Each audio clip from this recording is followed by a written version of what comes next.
question, with psychedelics is there's a lot of them out there. And people, I think, maybe are confused. There's MDMA, there's psilocybin, there's LSD, there's ketamine, and now there's Ibogaine. And probably people are less familiar with Ibogaine, but it seems to be significantly different in its effects than many of these other psychedelics, which have a lot of benefits. So how is it different from other psychedelics mechanistically and even experientially for people? To your point, there's a wide range of psychedelics.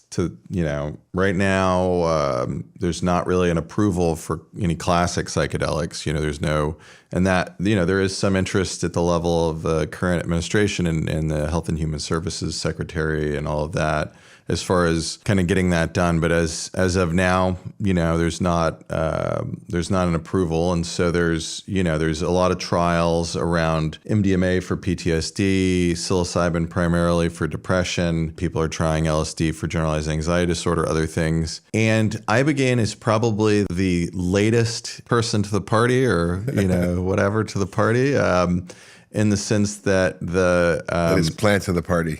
the last plant to the party. The reason for that is because Ibogaine has the most complexity to it and the most inherent risk to it. And so the problem with Ibogaine as an inherent risk problem is that it has this cardiac risk, right? So it actually will prolong the QT interval. For people that don't know, it's a kind of a part of the physiology of the heart. Lots of drugs do that. Antipsychotics do that, right? Geodon, in particular, does that at a great degree. So it's not a unique, within psychiatry, lots of drugs that do that. Within medicine, as you know, there's lots of drugs that do that.